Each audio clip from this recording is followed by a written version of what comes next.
Welcome to the Communication Diva Podcast, episode 47. This episode is an interview with Scott Aurnou, who specializes in making the sometimes confusing techno-speak of the computer world understandable to the average person. Scott is vice president of SOHO Solutions, an IT consulting and services company featuring computer security expertise. SOHO. That's the area of New York City famous for its cast iron buildings, isn't it? Imagine how much more secure the internet and computers would be if we replaced all the silicon with cast iron. You know, this guy might be onto something. And now, the Communication Diva, practicing safe internet since 2011.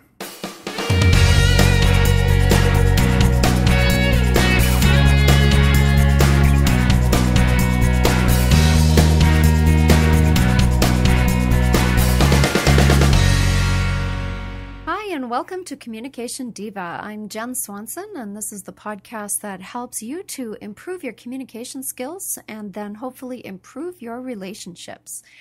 And I am going to be telling you about our next guest and bringing you that interview very shortly. I also want to let you know that I have just opened my coaching practice, and I'm going to be talking probably a little bit more about that next episode, but I do have 3 spaces available at the moment, and if you're interested in that and finding out more about what it is that I do as far as life coaching goes, you can check it out at www.communicationdiva.com/coaching/. And there's also a button on the home page at the top that says coaching. So you can just go there and take a read and see if there is anything there that is of interest. And the way I'm going to do it is to invite people to send me emails so that we can set up a time to chat. And if it seems like we would be a good fit to work together, then we could set up some coaching sessions. So that is the new thing that's happening in my world.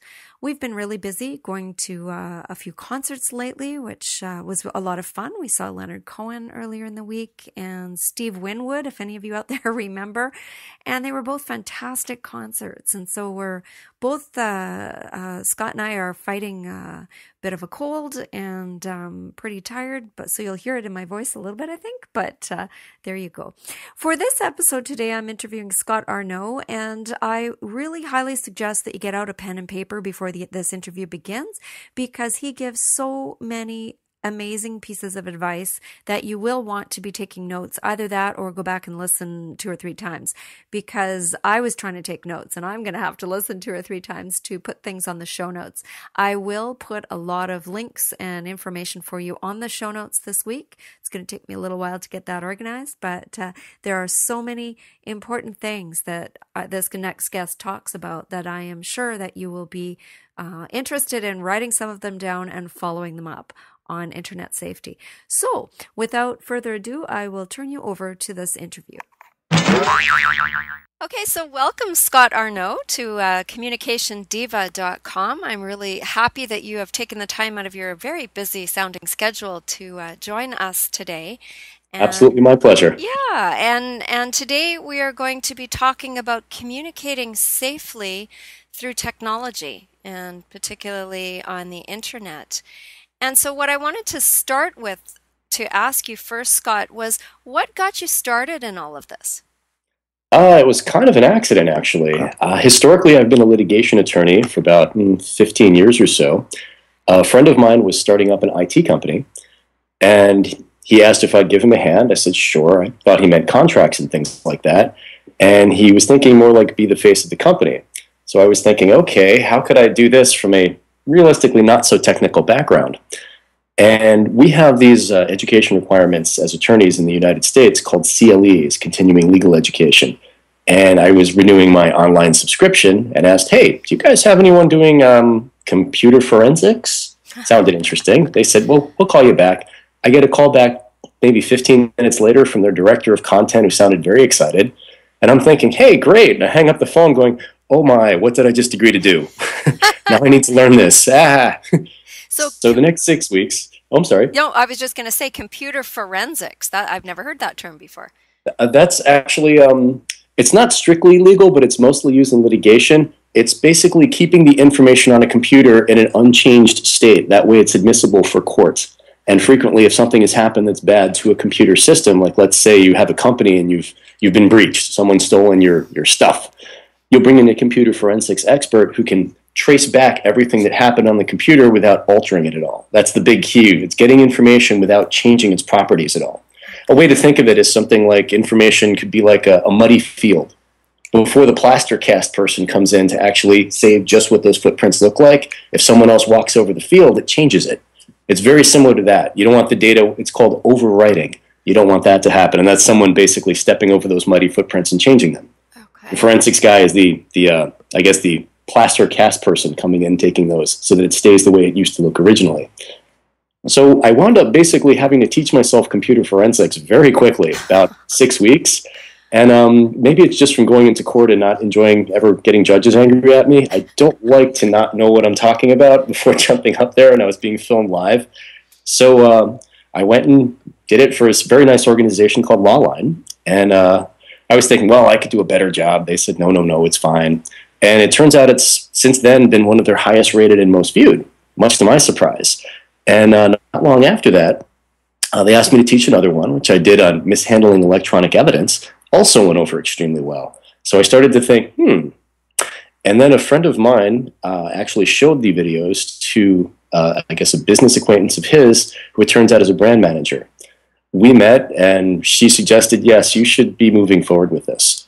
So I did more recent videos dealing with computer security directly, and as I looked around, I realized, wow, there's no one actually doing this. There are computer security experts out there. They mostly talk to your IT staff. So what they're talking about, unless you have technical training, is really hard to follow. The ones who speak in more layperson's language tend to be salespeople. So yes, they may tell you about a couple of problems, but they're only the problems directed towards what their product can presumably fix. So they're not really giving you more of a safety-oriented thing that you need to know. There are a few websites that cover it here and there, but they're very, I don't know if I'd say scattershot. They're almost news sites just dealing with security. Most of them are technical. A couple of them are understandable, but it just seemed like something where I could actually help out some. So your mandate is making all of this technical stuff understandable to the average person who might not have a lot of technical background. Exactly. I kind of figure it that my potential audience, and I guess those who are listening now, I assume they're very intelligent people, but doing other things. Yeah. You know, maybe you're an author, you have books to write, you don't really want to study computer security all day. Doctor, same thing, have to save lives. These are intelligent people, but you don't always have time to do this, and there is a ton of information out there, most of it technical. It takes a while to understand. If I can package it so that it makes sense and is actually useful to people, that's good. Right. And I'm going to just let you know out there, people, that people keep asking Scott about the book that he has yet to have written. So so he will be doing that eventually, apparently, and that will be fantastic because for people like me who I'm a little bit technical, I've learned a lot in the past year about technology, podcasting, social media, and all of that. Sure. But I am in no way an expert or even feeling confident in many areas of technology. And so I think what you're doing is of great value to an awful lot of people. Well, thank you. Good. We had a few topics that I thought we would go through a little bit here and talk about, and maybe Sure. you can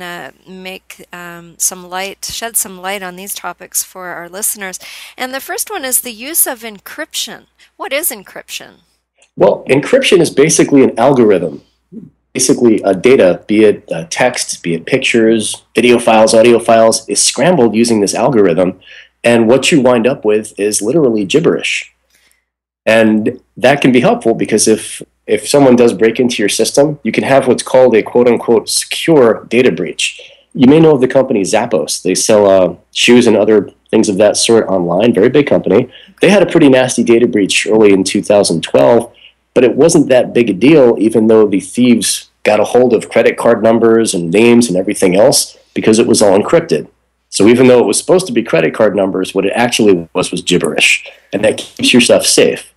It's sort of like a second line of defense. Your first line, you want to keep someone out of the network, assuming they do get in. When they get in, they can't read what they have.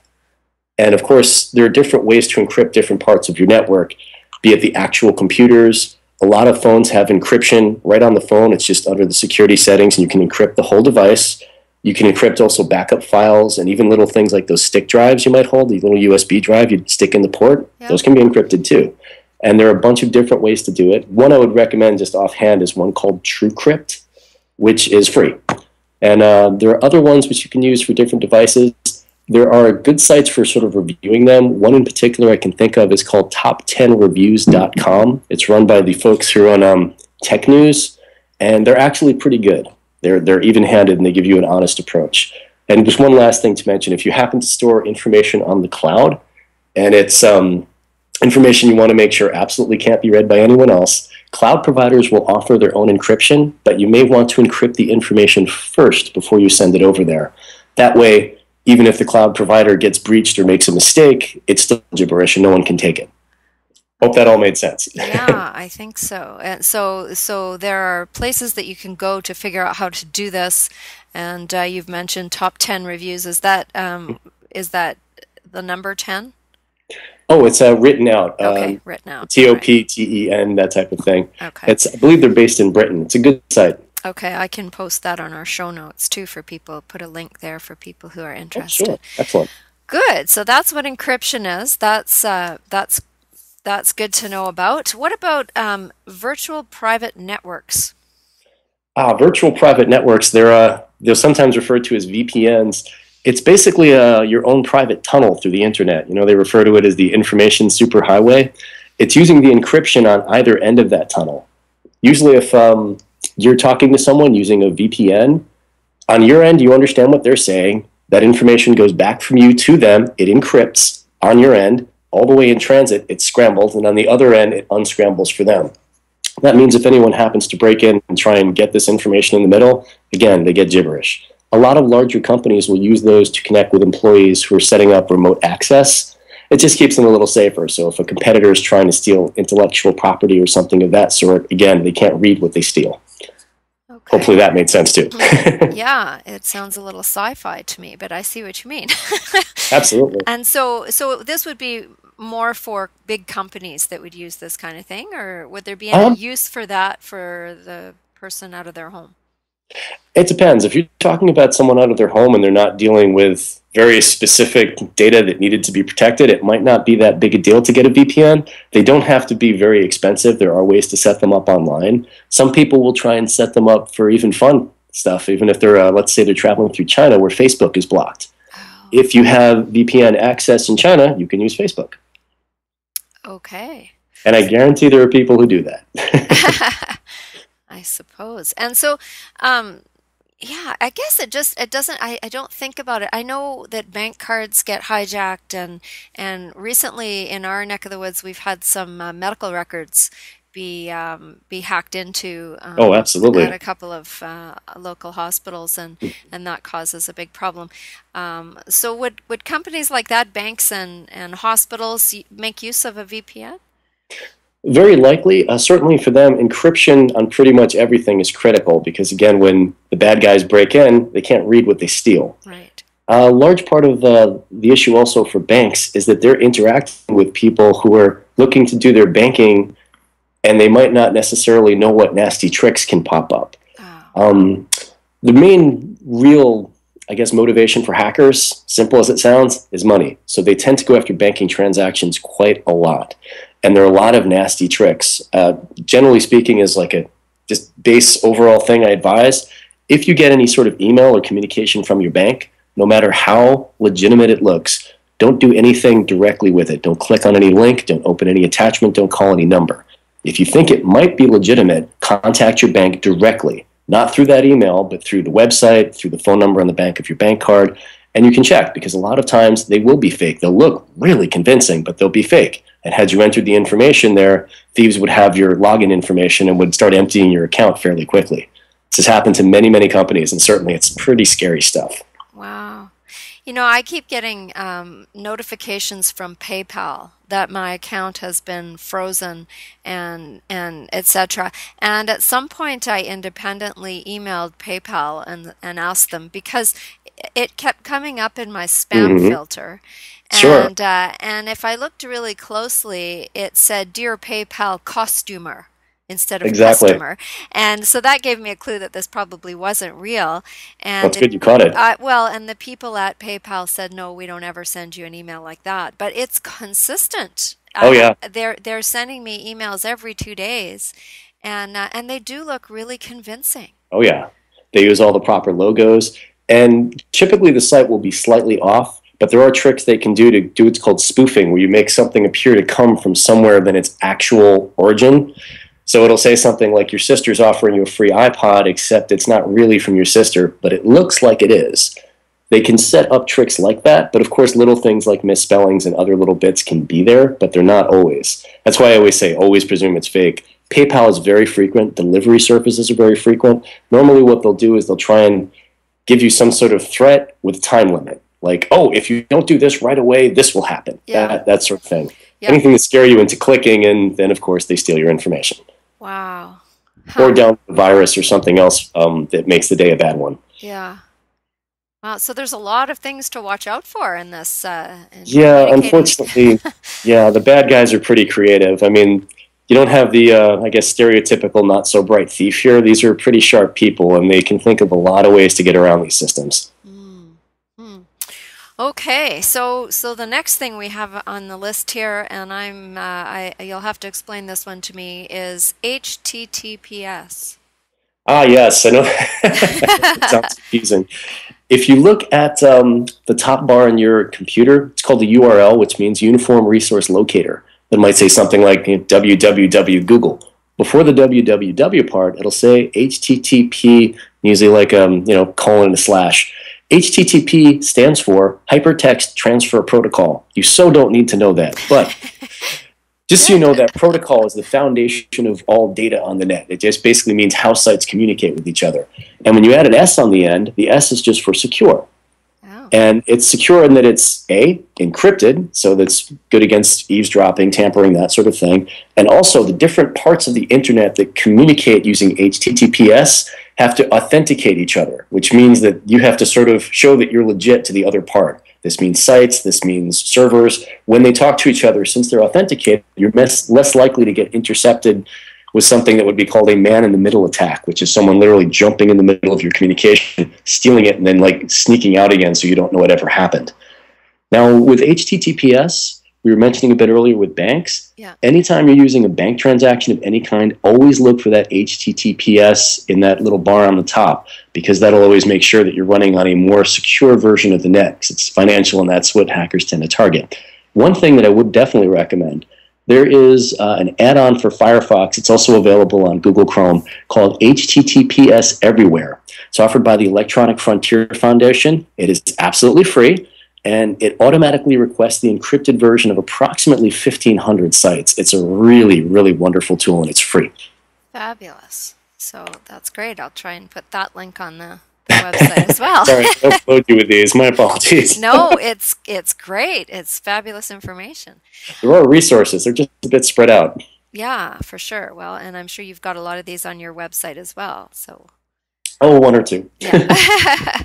All right. What about this one is interesting to me because I have used these numerous times while going to do homework and things. I'm doing university courses, and sometimes it's easier to study out at Starbucks or a coffee shop. And so I take my laptop and go sit there for a couple hours and write my paper or whatever I have to do. And one of the topics here is avoiding public Wi-Fi spots. Well, when you use them, and I mean, we all wind up in Starbucks or the public library or something on occasion, you just have to be a little mindful that there are plenty of apps and other nasty electronic snooping type devices where people can jump into a section and even they can literally what they call hijack your web session, which is when someone jumps in as you. So realistically, that means if you have to use one, make sure you're not doing anything sensitive. Like you never, ever want to do online banking using a public Wi-Fi hotspot. If you're in healthcare, certainly you don't want to do anything involving, say, patient health information back and forth on a Wi-Fi hotspot, it's just risky. People can steal it right off of that. Some people who use Wi-Fi hotspots might try and employ, the VPN, because that'll at least make it a little more secure. It's not that you can never, ever use them. It's just realize there's a risk involved. Is it constant? No. But you never know when it will happen, and there's never any warning if someone's stealing your data. That's always one thing you see in the movies, all these alerts go off. Virus. That never happens in real life. If a virus actually gets noticed, it just means the virus writer didn't do a good job. Oh, so what about looking at Facebook, or even sometimes I'll go into the back end of my website when I'm out? Is that a bad idea? Not necessarily a bad idea. Again, the worst that could happen is someone could theoretically seal a password if it's typed in the clear, but almost no passwords are typed in the clear now. Yeah. What you might want to do, like I say, is just have a care of what can be done. There actually used to be an app for Android phones called FaceNif, where you could literally sneak onto someone's Facebook session while they were in a coffee shop, in a library, what have you. I think it was mostly for kids just having fun, so they could sneak into your Facebook page and put up anything they want as you. Now, of course, it's not as likely this will happen. Facebook has actually introduced an HTTPS version of the site. I guess that was last year after Mark Zuckerberg's own page got hijacked that way. So they're a bit better than they used to be.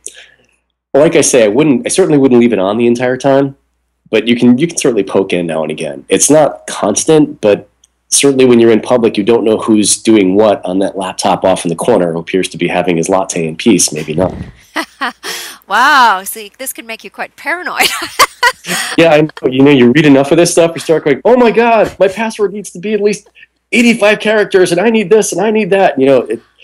It's so easy to panic with this stuff, but a lot of it is, there is no such thing as completely secure. I'd love to tell you it exists, but it doesn't. And if anyone ever does, they're trying to sell you something.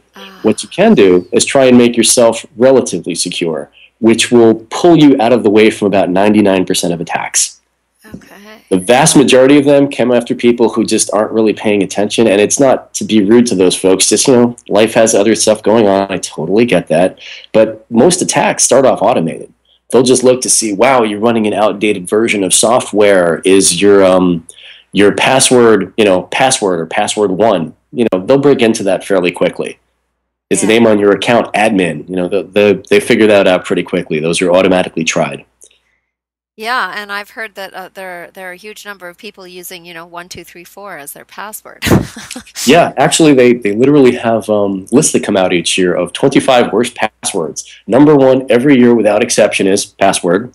Number two this year, I believe, is 123456. Now, they actually typically when a password is being broken, there are two typical ways to go about it. One would be you're up against a machine, which is a hacking program trying to break in. They try millions of combinations a second. And if your password is 1234, it should last about half a second or so before it'll get broken. Just it's too quick. There aren't enough combinations. And the other one would be someone trying to trick you out of it, maybe by putting up one of these fake emails to get you to enter a password, which they then have. They can also try and go through phone support to reset a password, but that's a whole nother story. Yeah. There are lots of creative tricks these people can use. You're going to be really scared this evening, aren't you? Sorry about that, Jen. I think I will be. Okay, and the next topic was mobile apps that promise privacy. Oh, yes. It's funny. I'm sure you've heard of Instagram. Yes. Instagram, up until I guess about 2 weeks ago, was the second most popular, video and picture-oriented app online. It's now third. Oh. Number two is something called Snapchat. Snapchat is an app mostly directed at kids. I hate to use that term in conversation. But effectively what it lets you do is you send a text, be it just written or with pictures or video, and you can set it to automatically erase itself within 1 to 10 seconds after you send it. Oh. Now, what do we think kids would use something like that for? So, not that kids would ever engage in naughty activity, but on the off chance they did, you send over something like that to a boyfriend or girlfriend, set it to erase in a few seconds, and no problem, right? Well, not exactly. See, just about every phone out there, if not every phone out there, it takes maybe a half a second to take a quick screenshot. So if you set that thing to erase in 3 seconds, it's about 2.5 seconds too long. And there are ways to also sort of override the settings on a phone so that you can not only take the picture, but see to it that the app doesn't notify the person whose picture you just took that you kept it. Now, of course, the thinking there is, well, gosh, this is supposed to be safe. It's really not. You know, at the end of the day, I'm the last person to be judgmental about anyone. Hey, do what you want, no problem. But you've got to realize there can be concerns sometimes when you're sending over something like this and you don't realize that you don't actually hold on to it. This is where it ties right into communication. It's your communication, but you want to control who gets it and when. And of course, let's say it's, in a worst case scenario, okay, it's your 12-year-old daughter sending a picture she really shouldn't to the 20-year-old she's been flirting with who's sitting in his fraternity house with all his beer buddies when it shows up. That's bad, very bad. And I think no one should ever underestimate the inventiveness and creativity of teenage boys at keeping pictures of naked girls. Yeah, never. Now, there are actually a number of different apps. It's not just Snapchat. There is one called Secret Pictures, which allegedly hides the images on your phone you don't want to show, but it doesn't do it terribly well. It just puts it in a secret-sounding folder, which honestly is not hard to find. Another one called PhotoSafe, pretty much the same thing. They just rename the files. So if someone actually searches through the phone like a browser, they'll find it in a couple seconds. Another one called Keep Safe Vault, same thing, again with the renaming and the easily hidden thing. There are some that are a little better. There's one called Hide Pictures and Text Messages, which is a little better. It does hide stuff. It's a pay site. There's another one called Private Gallery, which is kind of the same again, but it asks for a lot of extra permissions, things that don't seem necessary, like why does it need to dial a phone number or view and edit your browser history? So maybe not so much. The best one of those I've seen so far in terms of holding on to pictures is one called Vaulty, that's ending in a Y, which they don't ask for too many of these permissions where they want to be able to do things on your phone, and they do encrypt the data. So that one's not bad. If you do want to have something on your phone where it hides data, I would recommend Vaulty. Also, in terms of, I guess you could say the grown-up view on actually hiding messages and texts, like if you're communicating in a business sense, there's a wonderful encryption app called Wickr, which is W-I-C-K-R. And that one's pretty solid. It also has what they call an anti-forensics feature, which means all the background information surrounding the data is sort of cleaned up. Plus, it keeps the information from going back and forth to people who might try and steal your phone or intercept it. Not so much. Everything's encrypted. It's a pretty good device, or a pretty good app, sorry. Wickr. And also, keeping in mind, although they've become a bit less popular recently, BlackBerry phones tend to be encrypted by nature. So when people break into those, not so much. They don't have the most in terms of features nowadays, but believe it or not, they are still the most secure. Wow, well, that's good to know for all the BlackBerry users out there. Yeah, I know the numbers are dropping, but still secure. But there's something to be said for that, hey? Wow, with all of the potential dangers and the increase in the communication via technology, all this stuff is important stuff to know about, I think. We just had a case up here. I don't know if it made it down to New York where you are, but we had a young girl commit suicide a few weeks ago in a suburb of where I live, and it started off with cyberbullying. Yeah, I know exactly what you're talking about. It was terrible. Yeah, and so that has been in the news pretty much consistently since it happened, and people are talking about that. And it began with what you said, a 12-year-old she sent a picture. Taking a picture, of herself. And what you put out there seems to stay out there forever. Yeah, the internet does have a certain forever aspect to it, which can be a little disconcerting, I guess. Certainly, when you're talking about a young girl or a young boy, their judgment isn't as developed. To them, it's just fun, and, oh, great, I'll send this. And they don't realize, years from now, they could be looking, at a job interview. Someone does a quick Google search, and these pictures they never thought would be around could be someplace they really don't want it. Yeah. There are even creepy folks out there who deliberately get images they can find online of young girls, should we say, in a state of partial or more than partial undress, and they post them just for fun. Yeah. Yeah. There are some wonderful, nice people out there, but unfortunately not everyone's like that. Yeah. Yeah. Wow. Well, yeah, you're right. You've made me scared now. I'm sorry. If people want to find you somewhere, where can they reach you, Scott? Oh, well, there's a few different ways. My blog is thesecurityadvocate.com, and certainly there's a contact thing right on there. Business-wise, certainly someone's welcome to contact me at work. It's Scott A at SOHOsolutionsinc.com. And I'm also on Twitter on Aurnou once again. And there's also a Facebook page with my name on it, which I give basically security tips for normal people. That's basically my whole aim, is to try and make this stuff understandable and digestible in little bits.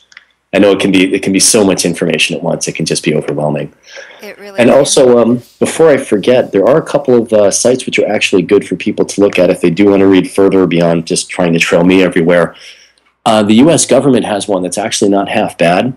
It's for their computer emergency readiness team. It's us-cert.gov. It's actually cool because they have sort of two parts to the site. One is for people who are technically inclined, and one is for us normal folk, which is much easier to read and understand, and they'll stop and explain everything. There's also a website called Tech News Daily, which is pretty cool because occasionally they'll stop and they'll explain things, and usually their terminology is not too technical. And my own favorite blog to read for the ones that are not so technical is one, believe it or not, called Naked Security. It's from a company called Sophos, which is based in England. And it's a little tongue-in-cheek, but they're very up-to-date with their news, and they're very good about it. And if you have questions, they're great about getting back to you. They're really friendly folks. Fantastic. That all sounds really good. Our show notes are going to have lots of links on them this time, I think. Hey, as long as it helps, that's great. That's right. If there's any piece of advice that you'd like to give the Communication Diva listeners, what would that be? This may sound a little nuts, but make sure everything you have is as up-to-date as possible. Most attacks that will happen, unless someone tricks you into giving up a password, attack older versions of software. Now, to make sure you're up-to-date, I know it can be a pain checking every single program. There are a couple of ways to do that where it's automated and makes life so much easier. There is a company called Secunia, that's Secunia, and at secunia.com, they have what's called the Personal Software Inspector, again, totally free, and you set that up. Its default setting automatically updates everything on your computer anytime you turn it on. So whenever your computer is turned off and then back on, it will check and update. I believe they have contracts with something like 10,000 different software vendors. So almost any program you have on there will be automatically updated. And if for any reason you don't like Secunia, there's one very much like it called File Hippo. And if you happen to be using a Mac, as I am, as we speak, I have one in place called AppFresh, which again, just one word, AppFresh. I believe it's a German-based company. There's a free version of their updater and a paid version. I guess it's up to you which one you might prefer. But anytime your software is up to date, you're just inherently safer. And again, you become part of those people who they're not going to bother with because it's more effort to get your information. They'll just move on to the low-hanging fruit. It's a lot of the idea here. Wow.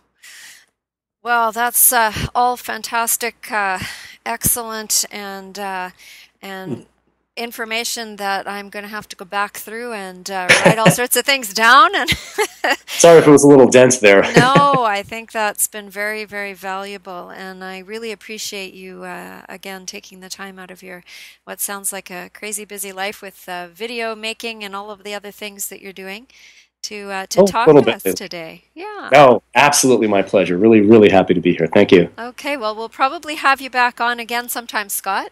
I'd be delighted. All right. You take care. Have a great day. Thanks. You too. Bye-bye. So I hope you were able to catch all of that. And if not, you'll just have to go back and listen again. Or again, come over to the website at www.communicationdiva.com, where many, if not all of the links and apps and things that Scott mentioned will be listed. And I hope that you will give us some feedback. give us some comments, leave us some messages. Any information that you have that you want to add to this conversation is greatly appreciated. You just click on the See More section, and that will take you to the comments section. And you can either log in as a guest or through Livefire if you have an account, and leave us your thoughts and your information if you have any on internet safety and security. I imagine we will have Scott back sometime, because this is just such a vast area of discussion, and it would be wonderful to find out what you want to know. And then you could send me questions or thoughts, and we could schedule another interview with Scott at another time if that is something that you want to know more about. And please do go check out his website and leave him some notes as well, because we can help you best if we know exactly what it is that you're looking for in the area of communication. So I'm Jenn Swanson. I really appreciate all of you who are taking the time out to listen to this today. I hope that you have a wonderful rest of the week, and we'll talk to you next time.